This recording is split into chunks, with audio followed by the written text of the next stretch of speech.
Sir இப்போ நம்ம பேசும்போது உங்கள்கிட்ட பத்திரிக்கை இருக்குது, இதை நானுமே உங்கள்கிட்ட கேட்க நினச்சேன். இந்த புது ரூட்டில் நாத்தாக்கா சீமான் சபரீசன் சந்திப்பு, அதை நீங்கள் பார்த்தீங்களா சார்? இது என்ன போட்டிருக்காங்க, எதனால் இப்படி எழுதியிருக்காங்க? சபரீசன் இன்னைக்கு தமிழ்நாட்டில் ஒரு மிக முக்கிய புள்ளிகளில் ஒரு ஆளாயிட்டார். அவர் சந்திக்கிறதோ சீமான் அவர்கள் நான் ஒருத்தனாவது வந்து சட்டமன்றத்துக்கு போயிடணும், அதுக்காக நம்ம காம்ப்ரமைஸ் பண்ணிக்கலான்றப்ப ரெண்டு தரப்புமே காம்ப்ரமைஸ் பண்ணிக்கினாங்க. எப்படி காம்ப்ரமைஸ் பண்ணி எப்படி போக முடியும் சொல்லுவேன்? இல்லை எழுதியிருக்காங்கல்ல சார், அதனால எழுதுவாங்க. ஏங்க அந்த பத்திரிகைக்காரங்க எழுதுறதெல்லாம் இன்னைக்கு பத்திரிகைகள் அது மரியாதை எல்லாமே போயிடுச்சு சார். ஏன்னா சீமான் அவர்கள் அந்த மூக்கா முத்து வந்து இறந்துட்டார்ல சார், அதுக்கு போய் பார்த்துட்டு வந்துடுறப்போ அவங்க வீட்டுக்கு போகாமல் ஸ்டாலின் அவர்கள் போய் பார்த்து முதற்கொண்டு அவருடைய செயல்கள் எல்லாமே வந்து திமுக வந்து அடிக்காத மாதிரியும் முழுக்க டிவிகேவை தான் அடிக்கிறாரு அப்படின்றத சொல்கிறாங்க. அப்படி சொல்கிறவங்கன்னா சீமானுடைய பேட்டி முழுசாக பார்க்கணும். சீமான் வந்து டிவிகே மட்டும்தான் அடிக்கிறாரா, டிஎம்கேவை எப்படி அடிக்கிறாரு அதெல்லாம் கொஞ்சம் பார்க்கணும். அன்னைக்கு ஒரு மேடையில் இது சந்திச்சுட்டு வந்தோன்னா டிவிகேவை போட்டு அடித்தோன்னா பாரு டிவிகே அடிக்கணும், அது கட் பண்ணி போட்டாங்க. ஆமாம், அதுக்கு முன்னாடியே அவர் கலைஞரை போட்டு அடிச்சிருப்பார். சீமான் என்ன பேசுறாரு, சீமான் அரசியல் எப்படி இருக்கு, அதுதான் நமக்கு தேவை. சீமான் யாரை வேணா சந்திக்கிட்டோம், யாரை வேணா சந்திக்கிட்டோம். இல்லை இன்னைக்கு சீமான் அவருடைய அரசியலும் முழுக்க வெறும் டிவிக்கே தான் தாக்குற மாதிரி இருக்கு. அதற்கு வந்து முக்கிய காரணம் சீமான் எல்லாரையும் அடிக்கிறாரு, இந்த கருத்தை உருவாக்குறாங்க திரும்ப. சீமான் வந்து ஒரு பாதிப்பாகவும் திமுக இருப்பார். அதனால சீமானை ஒன்றும் இல்லாமல் ஆக்கணும். நீங்கள் அவங்களுக்கு என்ன பிரச்சனைனா அவர்கள் இந்த மேட்ரே வந்து சீமானை அழிக்கிறதுக்கான சொல்லுமா வேறண்ணா. சீமானை ஈஸியாக பிஜேபி பி டீம் தான் முடிஞ்சு போச்சு. அதே மீறி தாவேகா மட்டும் தான் அடிக்கிறாரு. திமுக கூட இதை கருத்தை உருவாக்குறதும் இவர்களே. திமுக சந்திச்சா பிறகுதான் இவர் இந்த கருத்தை இது பண்றாருன்னு ஒண்ணு. தாவேகாவும் இந்த வேலையை பண்ணிக்கிட்டு இருக்கிறான். இந்த இவரு இது யாரு, இந்த பத்திரிகை வந்து பாத்தீங்கன்னா ஆதவ அர்ஜுனா கையில ஃபுல்லா இருக்கு. அவர்கள் தான் இந்த கருத்தை உருவாக்கிட்டு இருக்கிறாங்க. எப்படி இது மோசமான இதுவோ அதே மாதிரி தாவேக்காவும் இந்த மாதிரி விஷயத்த மோசமாக செயல்பட்டு வந்துட்டு இருக்காங்க. இது ஒரு பார்ட்டு. அப்போ சீமானுக்கு எதிராக இந்த மாதிரி ஒரு டிஃபேம் வேலை பண்ணிட்டு இருக்கிறாங்க. நேற்றைக்கு விசிகாவின் தலைவர் டாக்டர் திருமா சொல்றாரு, அரசியல் சட்டத்தை காப்பதற்கும் ஒடுக்கப்பட்ட மக்களுடைய உரிமைகளை மீட்டெடுத்ததும் திமுக தான், அதனால திமுகவோட தான் நம்ம இருக்கணும் அப்படின்னு ஒரு ஸ்டேட்மெண்ட் சொல்றாரு. எப்படி பார்க்குறது? இவருடைய இருப்பே காணா போய்கிட்டு இருக்குது. இவர் உட்காந்துட்டு இந்த கதையெல்லாம் விட்டுவார். முன்னுக்கு பின் முரணா பேசுகிற தலைவர்கள் லிஸ்ட்ல போட்டி வச்சா முதல் பரிசு நம்ம திருமாவளவன் தான் கொடுக்கணும். நீங்க யாருக்கான தலைவர் சொல்லுங்க? ஒடுக்கப்பட்ட மக்களுக்கான தலைவர். நீங்க போராடிட்டு இருக்குது யாரு? அதே மக்கள் தான். போலீஸ் அடிக்குதா இல்லையா? நேற்றுக்கும் அடிச்சிருக்காங்களே, இன்னைக்கும் நடக்குது. திமுக வந்து ஒடுக்கப்பட்ட மக்களுக்கு துரோகம் பண்ணது இதெல்லாம் நீங்க சொன்னா வேற யாரு ஓட்டு போட சொல்றீங்க அப்படின்னு ஒரு கேள்வி கேட்கறாங்க. ஆமா, ஒடுக்கப்பட்ட மக்களுக்கு துரோகம் பண்ணாதவங்க ஓட்டு போடுங்க. அதிமுக ஆட்சி வந்து நான் துரோகம் பண்ணுமா? பிஜேபி இருக்கு, சனாதன ஆர்எஸ்எஸ் வந்து இங்க தமிழ்நாட்டில் அப்படியே டெய்லி அறிமுகப்படுத்திட்டே இருக்காங்க. இருந்தாலும் மறைமுகமா அவங்களுக்கு தான் துணை போகுவாங்க. இப்போ இவங்க வந்தோன்னா போயிடுச்சா? அதெல்லாம் சொல்லுங்க. ஜாதி சங்க கூட்டத்தில் கலந்துக்கலையா அமைச்சர்கள்? நிம்மதி ப்ராப்பர்ட்டி மேனேஜ்மெண்ட், உங்கள் பழைய வீட்டை புதிய வீடாக மாற்றலாம் வாங்க. சார் இப்போ நம்ம பேசும்போது உங்கள்கிட்ட பத்திரிக்கை இருக்குது, இதை நானுமே உங்கள்கிட்ட கேட்க நினச்சேன். இந்த புது ரூட்டில் நாத்தாக்கா சீமான் சபரீசன் சந்திப்பு, அதை நீங்கள் பார்த்தீங்களா சார்? இது என்ன போட்டிருக்காங்க, எதனால் இப்படி எழுதியிருக்காங்க? சபரீசன் இன்னைக்கு தமிழ்நாட்டில் ஒரு மிக முக்கிய புள்ளிகளில் ஒரு ஆளாயிட்டார். அவர் சந்திக்கிறதோ இன்னைக்கு அவர் தந்தையார் மறைஞ்சிருக்காரு. இன்னைக்கு பார்த்தீங்கன்னா எல்லாருமே போய் அஞ்சலி செலுத்துவாங்க, எல்லாம் பண்ணுவாங்க. முதல்வர் கூட தன்னுடைய ப்ரோக்ராம்லாம் கேன்சல் பண்ணிட்டார். மாமனார் சம்மந்தி அந்த மாதிரின்னு வச்சிங்களேன். இப்போ இன்னைக்கு சபரீசன் ஒரு பெரிய அதிகார மையம். ஓகே, ஒரு காலத்தில் சசிகலா இருந்தாங்கல்ல, அந்த மாதிரி இன்னைக்கு சபரீசன். ஒவ்வொரு காலகட்டத்தில் அந்தந்த ஆளுகின்ற வர்க்கத்துக்கு தேவையானவர்கள் அதிகார மயமாக இருப்பாங்க. நம்ம இது வந்து இன்னைக்கு உறவினர்கள் இல்லாட்டி கூட இருக்கிறவர்கள் அதிகார மயமாக இருக்கிறாங்க. அது பார்க்குறோம். அந்த குடும்ப ஆட்சின்றாங்கல்ல, அந்த குடும்பத்தில் 3-4 அதிகார மையங்கள் இருக்குது. அந்நியார் கூட ஒரு அதிகார மையமாக இருக்காங்க. அப்போ இந்த மாதிரிலாம் சபரீசன் ஹையர் எண்டு. ஏன்னா அவர் வந்து அவர் கீழே இருக்கிற அந்த பெண்ணு உதயநிதி அண்ணாவிட அவரோட அவர் மேலே அவங்கள முட்டுச்சுன்னா அப்புறம் சிஎம் முடிவு எடுப்பார். அப்படி வரும். இங்கே ஒரு முட்டு ரெண்டும் முட்டிக்குச்சுன்னா சிஎம் அதில் என்ன முடிவு எடுக்கிறாரோ அதுக்கு போயிடணும். ஓகே. இல்லை 2 பேரும் அப்படி போகிறாங்கன்னா மற்றவங்க அவங்கள்ட்ட முட்ட முடியாது. புரியுதா? புரியுது. அதனால இன்னைக்கு அவரை பார்க்கறது இந்த மாதிரி பார்த்தாலே அசைன்மெண்ட். ஏன்னா பெரும்பாலும் இப்பெல்லாம் அசைன்மெண்ட் உள்ளபடியே பார்த்துருக்காங்களா சீமான் அவர்கள்? தெரியல, எனக்கு தெரியல, அந்த மாதிரி சந்திச்ச மாதிரி தெரியல. ஆனா பலரும் என்ன சொல்றாங்க, இப்ப அண்ணாமலை என்ன சொல்றாங்கன்னா, இந்த காலையில சைக்கிள்ல போவாங்கல்ல, ஆமா, தொப்பிலாம் போட்டுன்னு நம்ம வாழ்க்கையில சாப்பிட்றதுக்கே பிரச்சனையா இருக்குது. இவங்க 60,000 ரூபாய் சைக்கிள் எடுத்து ஹெல்மெட் போட்டு சிஎம்லாம் ஆரம்பத்தில் போனார் பார்த்தீங்களா?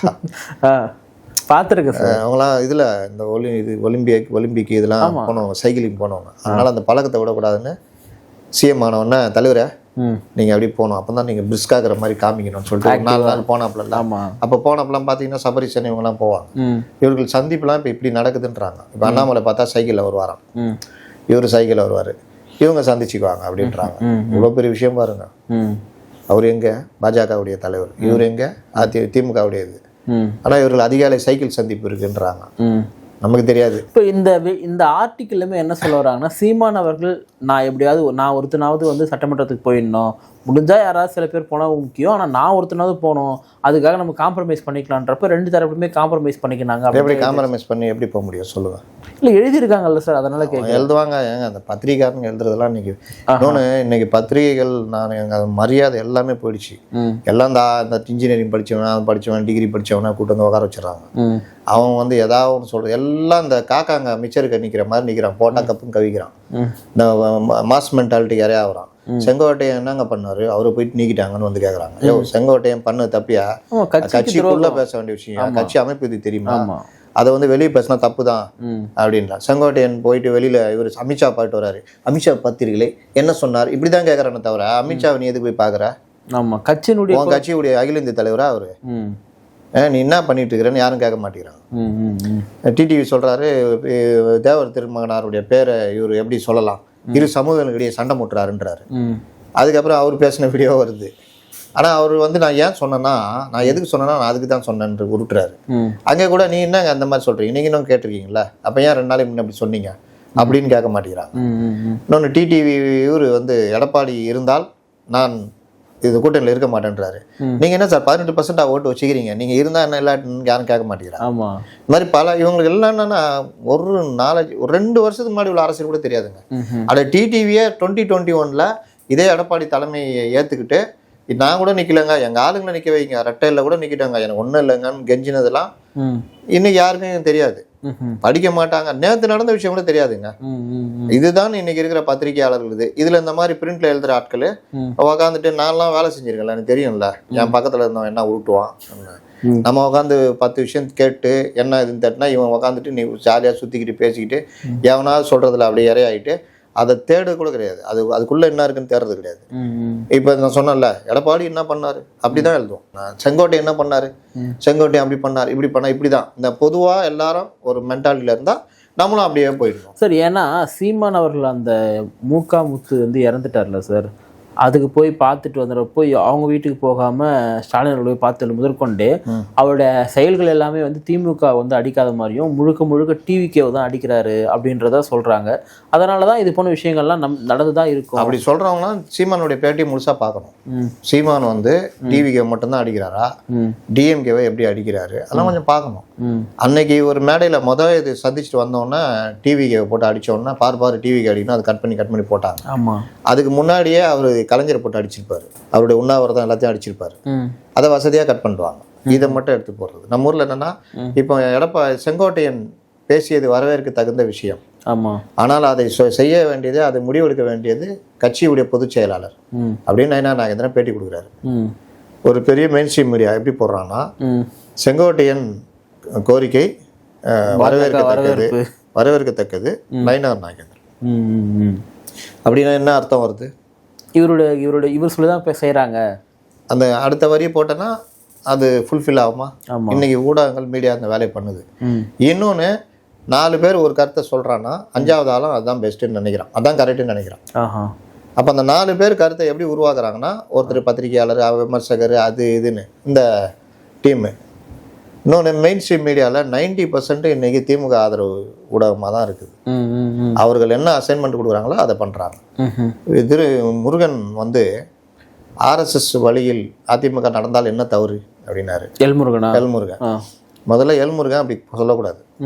இங்கே ஏடிஎம்கேவை என்னென்ன டிஃபேம் பண்ண முடியுமோ பண்ணிட்டு இருக்காங்க. பாஜகவுடைய அடிவருடின்ற அளவுக்கு கொண்டு போறாங்க. அந்த நேரத்துல இந்த வார்த்தையை நம்ம சொல்றோமே, இது திமுக எப்படி யூஸ் ஆகும்னு தெரியறவன் தான் ஒரு அரசியல்வாதி. இந்த உளறல் தானே இது. ஆமா. அப்போ அதை டக்குன்னு உடனே அசைன்மெண்ட் எடுக்கிறாங்களா, பாரு நிறுத்திக்கிட்டு ஓடுறாங்க. இது அதை வந்து விவாத பொருளை மாத்துறாங்க. ஆனால் காங்கிரஸ்லேருந்து மேலிட பொறுப்பாளரே இங்கே வந்து பேசுகிறாரு 125 தொகுதிகள் நாங்கள் கணக்கெடுத்து வச்சிருக்கிறோம், அதுக்கு நாங்கள் இயங்குவோன்னு. இதே மாதிரி 100 தொகுதிகள் நாங்கள் கணக்கெடுத்து வச்சிருக்கிறோம் அப்படின்னு பாஜகலேருந்து யாராவது ஒருத்தர் லைட்டாக தும்பி இருந்தால் கூட என்ன இருக்கும், பாரு கூட்டணி ஆட்சி இதோ அவரே சொல்லிட்டாரு 100 தொகுதிகளாம். ஆமாம். அப்போ மீதி இவ்வளோ, அப்போ இது ஒரு விவாதமாக மாற்றிருப்பாங்க. இதை ஏன் மாற்றலை? இதுதான் இன்னைக்கு ஊடகங்கள் நான் பார்க்குறது. அவனுக்கு எந்த நாலேஜும் கிடையாது. ராமரை போய் நான் பார்க்க போகிறேன்னா, சார் நீங்கள் ராமரை பார்க்குறீங்கல்ல, அவர்கிட்ட நீங்கள் வந்து அப்படின்னு ஆரம்பிக்கிறான். யோ நான் கடவுளை பார்க்க போகிறேன், கடவுள் ராமரை பார்க்க போகிறேன்றாரு செங்கோட்டையன். ராமரன்றதை இவனுக்கு டக்குன்னு புரிஞ்சிக்க முடியல. அது ஒரு யாரோ ஒரு வடநாட்டு அரசியல்வாதின்னு நினச்சிக்கிறான், பத்திரிக்கையாளர்கள். ஆமாங்க. அப்புறமா அவர் திருத்துறாரு, நான் கடவுள் ராமரை பார்க்க போறாங்க, நீங்க வேற அப்படின்றாரு. இவ்வளவுதான் லெவலு.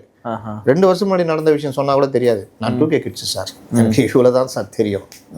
ஆனா வெளியில பாருங்க, ஃபேஸ்புக்ல பாருங்க, ட்விட்டர்ல பாருங்க, நான் வந்து நான் இது அப்படியே உருட்டி அப்படியே போட்டிருப்பாங்க, நான் ஒரு பெரிய பொலிட்டிஷியனு, அந்த ஒரு அனலிஸ்ட் அப்படி இப்படின்னு. கொஞ்சம் பின்னாடி போய் கேட்டால் கூட தெரியாது. எந்த ஒரு விஷயத்துலையும் உண்மையை தேடுறது கிடையாது. இதுதான் இன்னைக்கு இது. அந்த மாதிரி தான் இந்த இது. சீமான் சந்திச்சாரா இல்லையான்னு தெரியாது. சரி, சந்திச்சா கூட என்னங்க, சீமான் என்ன பேசுறாரு கிடையாது. சீமான் என்ன பேசுறாரு, சீமான் அரசியல் எப்படி இருக்கு, அதுதான் நமக்கு தேவை. சீமான் யாரை வேணா சந்திக்கிட்டோம், யாரை வேணா சந்திக்கிட்டோம். இப்போ அண்ணாமலை வந்து சபரிசனை சந்திச்சாரு அப்படின்னாங்கன்னா, அண்ணாமலை அரசியல் எப்படி இருக்கு, திமுக எதிராக இருக்கா, அதுதான் முக்கியம். ஆனா அண்ணாமலை அரசியல் இங்கே குத்தி அங்கே குத்தி ஒரு வேலை பண்றாருன்னா அதையும் பேசணும். இல்லை, இன்னைக்கு சீமான் அவருடைய அரசியலையும் முழுக்க வெறும் டிவிக்கே தான் தாக்குற மாதிரி இருக்கு. அதற்கு வந்து முக்கிய காரணம் சீமான் எல்லாரையும் அடிக்கிறாரு, இந்த கருத்தை உருவாக்குறாங்க திரும்ப. சீமான் வந்து ஒரு பாதிப்பாகவும் திமுக இருப்பாரு. அதனால சீமானை ஒன்றும் இல்லாமல் ஆக்கணும். நீங்க அவங்களுக்கு என்ன பிரச்சனைனா, அவர்கள் இந்த மேட்ரே வந்து சீமானை அழிக்கிறதுக்கான அவர்கள் எடுத்த சர்வேலிய அவர்களுக்கு விஜய்னால பிரச்சனை, விஜய் பிரிக்கிற வாக்குகள் அவர்களுடைய கோர் ஓட்ஸ். அப்போ அதை வந்து தக்க வைக்கணும். அதுக்கு என்னென்ன எதிர்ப்பு சக்திகளோ எல்லாத்தையும் காலி பண்ணணும். சீமானை ஈஸியா பிஜேபி பி டீம் தான் முடிஞ்சு போச்சு. அதே மீறி தாவேகா மட்டும் தான் அடிக்கிறாரு. திமுக கூட இதை கருத்தை உருவாக்குறதும் இவர்களே. திமுக சந்திச்சா பிறகுதான் இவர் இந்த கருத்தை இது பண்றாருன்னு ஒண்ணு. தாவேகாவும் இந்த வேலையை பண்ணிக்கிட்டு இருக்கிறான். இந்த இவரு இது யாரு, இந்த பத்திரிகை வந்து பாத்தீங்கன்னா ஆதவ அர்ஜுனா கையில ஃபுல்லா இருக்கு. அவர்கள் தான் இந்த கருத்தை உருவாக்கிட்டு இருக்கிறாங்க. எப்படி இது மோசமான இதுவோ அதே மாதிரி தாவேகாவும் இந்த மாதிரி விஷயத்த மோசமா செயல்பட்டு வந்துட்டு இருக்காங்க. இது ஒரு பார்ட்டு. அப்ப சீமானுக்கு எதிராக இந்த மாதிரி ஒரு டிஃபேம் வேலை பண்ணிட்டு இருக்கிறாங்க. இப்படி ஏடிஎம்கேக்கு என்ன பண்றாங்க பாரு, ஏடிஎம்கே இவ்வளோ பிரச்சனை, நான் சொல்றாரு இவ்வளோ பிரச்சனை, அணியா வெளியே வந்திருக்கேன். யாருங்க வந்தாங்க, இல்ல செங்கோட்டையன் வந்தாரு. வேற ஒருத்தர் தவிர யாரும் சொல்லக்கூட முடியலையே. அவர் என்ன சொல்றாரு, ஓபிஎஸ் டிடிவி சசிகலா எல்லாம் என்னையா நீ இன்னைக்கு ஏதோ நடக்கிற மாதிரி சொல்ற, அப்புறம் பார்த்தா ஓபிஎஸ் டிடிவி சசிகலான்ற. சரி, இவர்களுக்கு என்ன வாக்கு சதவீதம் இருக்கு சொல்லு.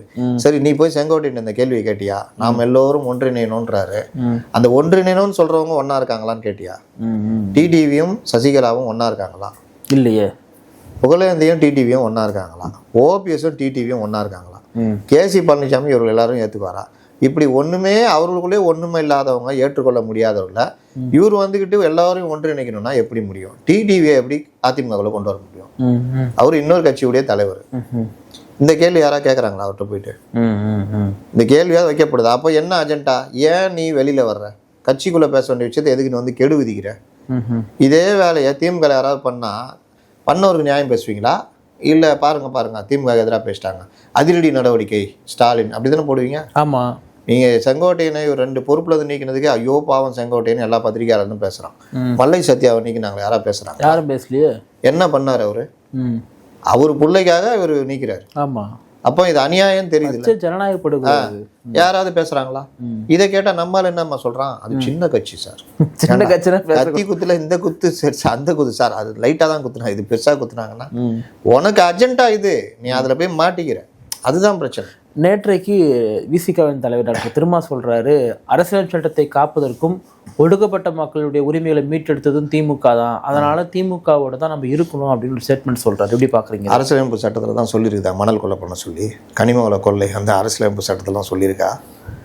அரசியலமைப்பு சட்டத்தை இன்னும் விட்டா திரும்ப நாளைக்கு தான் சொல்லுவார், ட்ரம்ப் கிட்ட இருந்த இந்தியாவை காப்பதற்கும் இஸ்ரேல் பாலஸ்தீன போரை நிறுத்துவதற்காக தான் திமுக பாடுபடுகிறது. அதற்காகத்தான் நான் வந்து திமுகவோட கூட்டணி வச்சுக்கிறேன் அப்படிலாம் சொல்லுவார். இவருடைய இருப்பே காணா போய்கிட்டு இருக்குது. இவர் உட்காந்துட்டு இந்த கதையெல்லாம் விட்டுவார். முன்னுக்கு பின் முரணா பேசுகிற தலைவர்கள் லிஸ்ட்டில் போட்டி வச்சா முதல் பரிசு நம்ம திருமாவளவன் தான் கொடுக்கணும். இவ்வளோ ஒரு அறிவாற்றல் மிகுந்த ஒரு தலைவரை போயிட்டு இந்த அளவுக்கு சுருக்கணுமான்னு கேட்குறேன். அறிவாற்றல்ன்றது வந்து நீங்கள் மக்களுக்கு உங்கள் கட்சியை கொண்டு போகிறதுக்கு, உங்கள் அரசியலுக்கு நீங்கள் எப்படி செயல்படுறீங்கன்றதை பொறுத்து தான். நாவலர் நெடுஞ்செழியன் கூட மிகப்பெரிய நடமாடும் பல்கலைக்கழகம்னாங்க, அவர் இன்னும் ஜெயிக்க முடியாதா? அவங்களுடைய அறிவாற்றலும் மற்ற விஷயங்களும் நீங்கள் தன்மானமாக முதல்ல இருக்கீங்களா அப்படின்றது தான். நீங்கள் யாருக்கான தலைவர் சொல்லுங்கள்? ஒடுக்கப்பட்ட மக்களுக்கான தலைவர். நீங்கள் போராடிட்டு இருக்குது யாரு? அதே மக்கள் தான். அடி போலீஸ் அடிக்குதா இல்லையா? நேற்றுக்கும் அடிச்சிருக்காங்களே, இன்னைக்கும் நடக்குது. ஒரு அம்மா எந்த லேடிஸாவது குப்புறப்படுத்திட்டு பேட்டி கொடுப்பாங்களா? இல்லை இல்லை. பேட்டி கொடுக்குறாங்களா? ஆமாம். அவங்கன்னு ஆசையா? சினிமா நடிகா அவங்க? அடிச்ச அடி அவங்களால உட்கார முடியல. கரெக்டா? எங்க போனீங்க? இவர் எந்த அளவுக்கு நீங்கள் என்ன சொன்னீங்க? அறிவாற்றல். அறிவாற்றல். அவர் அந்த துப்புரவு பணியாளர்களை, தூய்மை பணியாளர்களை நிரந்தரப்படுத்துறதுக்கு ஒரு அரிய கருத்தை சொன்னார். ஆமாம். இது அடிப்படை இடஒதுக்கீட்டுக்கே எதிரானது. ஆமாம். கரெக்டா?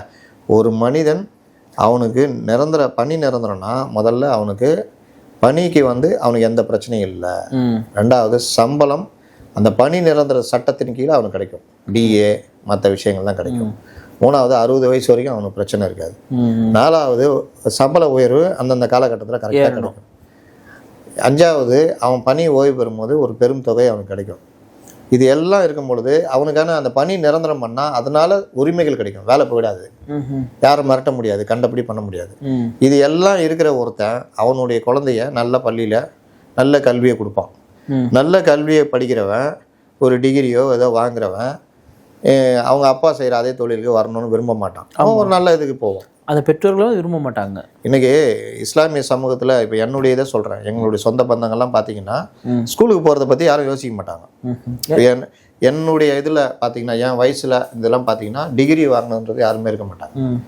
அவர் இருப்பார், காயலான் தொழில் பார்ப்பார், ஒரு தொழில் பண்ண இவங்களும் காயலான் தொழில் பார்ப்பாங்க. இப்படி தான் இருக்கும். ஸ்கூல் போகிறத பற்றி யாரும் யோசிக்க மாட்டாங்க. அதற்கு அடுத்த தலைமுறை இப்போ நான் இப்போ கல்யாணம் ஆகி என்னுடைய பையன் பார்த்தீங்கன்னா டபுள் டிகிரி. இப்போ மற்ற என்னுடைய சொந்தக்காரங்க படிப்பறிவே இல்லாதவங்க, அதாவது எழுத கூட தெரியாது, அவங்க புள்ள பார்த்தீங்கன்னா கேட்குறோம் இது பிடிஎஸ் முடிச்சிருக்கான். இன்னொருத்தன் கேட்டால் இது முடிச்சுட்டு இன்ஃபோசிஸில் வேலை செய்கிறான். இஸ்லாமியர் இது புரியுது. காயலான் ஃபேமிலி, படிக்காதவர்கள், எழுத படிக்க கூட தெரியாது. ஒரு பேங்க்ல போனால் கூட யார்ட்டையாவது கொடுத்து தான் ஃபார்ம் ஃபில்அப் பண்ணணும். அந்த மாதிரி நீங்கள் அவர்கள் வீட்டு பிள்ளைகள் டிகிரி அதெல்லாம் முடிச்சுட்டு யாரும் வந்து இந்த 2 வீலர் தொழிலையோ மற்ற இதுலையோ இல்லை. அவன் பார்த்தீங்கன்னா கம்ப்யூட்டர் இதில் ஐடி பார்க்கு அது இதுன்னு போகிறாங்க. மாற்றம் வருதா? ஏன் வருதுச்சு? இவர்களும் ஓரளவுக்கு வசதி லைட்டாக வந்தோன்னா இவர் ஒரு கார்னர்லேயோ அதுலேயோ படிக்க வச்சு அவன் அப்படியே படிக்கிறான், டிகிரி வாங்குறான். அவன் கூட படிக்கிறவன் பார்க்குறான், நீ அதில் இது மாதிரி எங்கள் அண்ணன் இன்ஃபோசிஸ் வந்திருக்கான், நானும் அதை முடிச்சுட்டா போகிறேன். இவனும் அதை நோக்கி நகர்றான். அவங்க ஒருத்தன் வீட்டில் நகர்ந்தான், அடுத்து அவனுக்கு கீழே இருக்கவன் நகர்ந்துருவான். அந்த பொண்ணுங்க படிக்கிறாங்க. ஆமாம். வீட்டை விட்டு வெளியே வர மாட்டாங்க. அடுப்போதும் பெண்பதற்கு படிப்பதற்குன்றதுல எங்கள் இதெல்லாம் ரொம்ப உதாரணம். 8ஆம் கிளாஸ் கல்யாணம் ஆகி போகிறவங்களுக்கு எதுக்கு அப்படின்ற மாதிரி இருக்கும். 8ஆம் கிளாஸ் 9ஆம் கிளாஸ் நிறுத்திடுவாங்க. அதுங்க ஏன் படிக்குதுன்றது கூட அதுங்களுக்கு இன்ட்ரெஸ்ட் இருக்காது. ஆனால் இன்னைக்கு எல்லா பொண்ணுங்களும் எங்கள் இதுலலாம் பார்க்குறோம், எல்லாம் டபுள் டிகிரிலாம் இருக்கிறாங்க. எப்படி இந்த மாற்றம் வருது? நீங்கள் பொருளாதார ரீதியாக கொஞ்சம் மாற்றம் வந்தால் தான் அடுத்தடுத்து வரும்.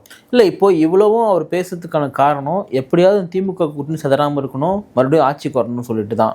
ஆனால் இன்னொரு தரப்பில் நீங்கள் திமுக வந்து ஒடுக்கப்பட்ட மக்களுக்கு துரோகம் பண்ணுது இதெல்லாம் நீங்கள் சொன்னால் வேற யாருக்கு ஓட்டு போட சொல்கிறீங்க அப்படின்னு ஒரு கேள்வி கேட்குறாங்க. ஆமாம், ஒடுக்கப்பட்ட மக்களுக்கு துரோகம் பண்ணாதவங்க ஓட்டு போடுங்க.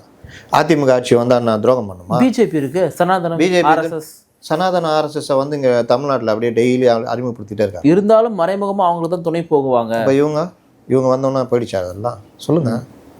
ஜாதி சங்க கூட்டத்தில் கலந்துக்கலையா அமைச்சர்கள்? கலந்துக்கிறாங்க. இன்றைக்கும் வந்து நீங்கள் அந்த பூமி பூஜையிலேருந்து எல்லா விஷயங்களும் இவர்களுக்கு என்ன மாற்றம் இருக்குது? இல்லை சார், அரசியலமைப்பு சட்டத்தையே வந்து உடைச்சிருவாங்க இவங்க. எங்கே உடைச்சிருக்காங்க? இதுக்கு முன்னாடி 4 வருஷம் ஏடிஎம்கே ஆட்சி நடந்தது. அப்போ பாஜகவோட தான் கூட்டணியில் இருந்தாங்க. என்ன அரசியலமைப்பு உடைச்சு? ஒன்றும் இல்லை. இவங்க அதான் நான் கேட்குறேன், அரசியலமைப்பு சட்டத்தில் ஊழல் பண்ணுறதுக்கு அனுமதி கொடுக்கப்பட்டிருக்கா? கிடையாது. இன்னைக்கு சரி, அதே அரசியலமைப்பு சட்டம் தான் கேட்குறேன். 23,000 ரூபா அடிப்படை ஊதியம் கொடுக்கணும்னு நீதிமன்றம் சொல்லி அவர்களுக்கு ஒப்பந்தம் போடுங்கன்னு சொல்லி அனுப்புகிறாங்க. 16,500 ரூபா போடுறீங்க மறுபடியும். அப்போ எதை மீறுறீங்க? அதிகபட்சமாக நீதிமன்றத்தால் கண்டிக்கப்பட்டு அதிகாரிகளை கூண்டில் ஏற்றின ஒரே கவர்மெண்ட் அதிகமாக இருந்தது திமுக அரசு தான். அரசியலமைப்பு சட்டத்தை பற்றி பேசுகிறீங்களா?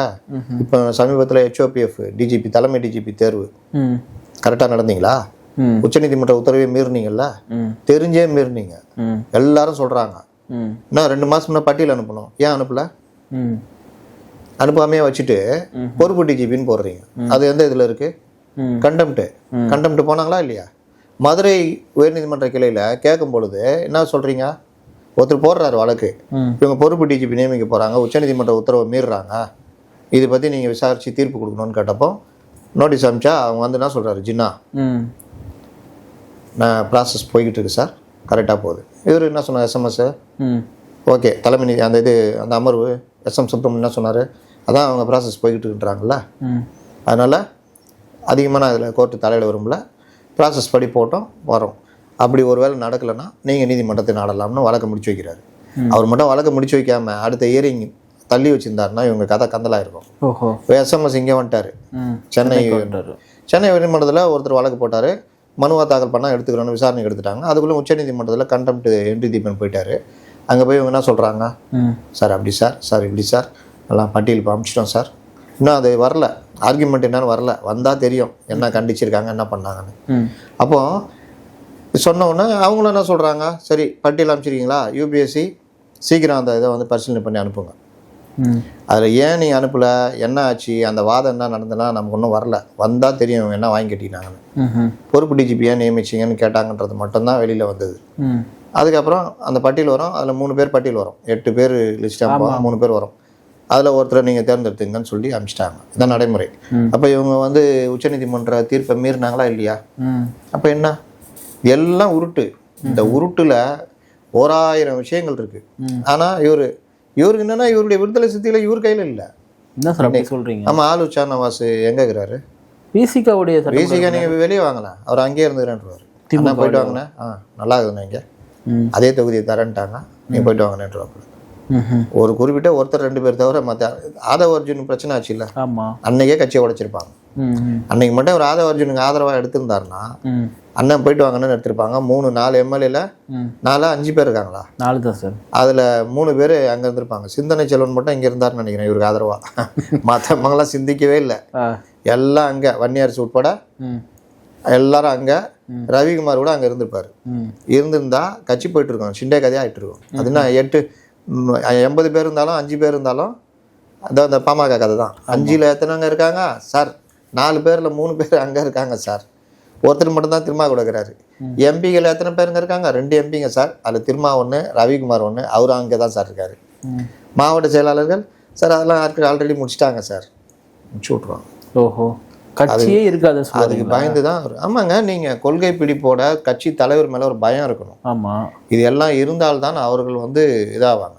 நீங்கள் உங்களை வச்சுக்கிட்டே அவங்க வந்து நீங்கள் வன்னியரசு பேசுறதெல்லாம் பார்த்துருக்கீங்களா? நீங்கள் வன்னியரசு பேசுறத கொண்டு வந்து ஒரு புது ஆள் தமிழ்நாட்டு சம்மந்தமே இல்லாத உட்கார வச்சு இவர் யாருன்னா அவர் திமுககாரங்க நல்லா பேசுகிறாருங்க அப்படின்வாங்க. ஆளு சாணவச திமுக MLA சார், சின்ன வயசுலேயே இந்த தம்பி எப்படி பேசி பாருங்க சார், திமுக ஆதரவு அப்படி தான் பேசுவாங்க. அதனால இவர் அதே மாதிரி CPMல எடுத்துக்கிட்டிங்கன்னா இந்த கனகராஜி, அருணனு இவங்கெல்லாம் நீங்கள் யாருங்க இவங்கன்னா, சார் திமுகங்க நல்லா பேசுகிறாங்க, ஆனால் அந்த திமுக காரங்களுக்கே உரிய தோற்றம் அது இல்லைங்க அப்படின்வாங்க. என்னன்னா அந்த அளவுக்கு இவர்கள் ராஜாவை மிஞ்சிய ராஜ விசுவாசிலாம் மாறிட்டாங்க.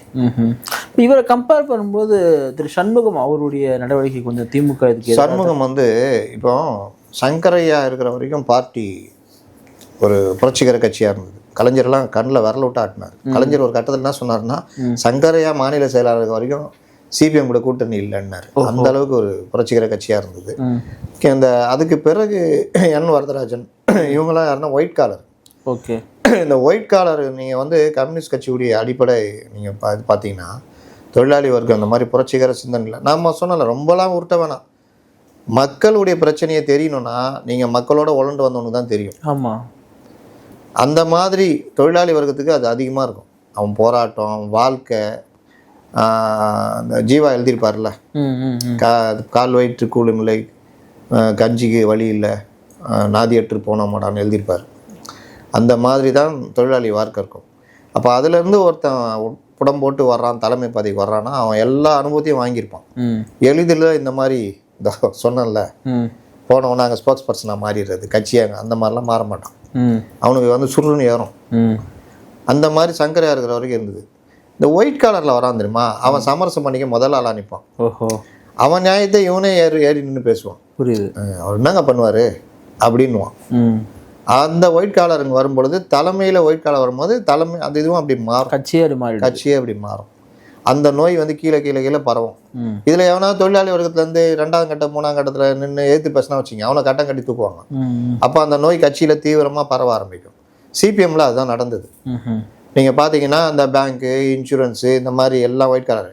நாங்கள்லாம் இப்போ டைஃபியில் இருந்து இது பண்ணும் பொழுது எங்களுக்கு இருக்கிற அந்த கோவம் கூட இவங்களுக்கு இருக்காது. வேணா தோழர் ஓரமாக நின்றுக்குவோம். அவங்களுக்கு வேலை செய்யறது கூட நாங்கள் பண்ணுவோம். இந்த தோரணம் கட்டுறது இதெல்லாம், அதுக்கெல்லாம் நீங்கள் ஏதாவது தோழர் நம்ம என்ன பண்ணுவோம், நம்ம கட்சிக்கு நம்ம டைஃபிக்கு ஏதாவது நிதி கிடைக்குதா, இந்த இது பண்ணாதுன்னு அந்த மாதிரி தான் போவோம். அப்போ அவர்கள் அதே மாதிரி வந்து கோஷம் மட்டும் கொடுப்பாங்க. அது கூட அவங்களுடைய உரிமைகள் இருக்கும்.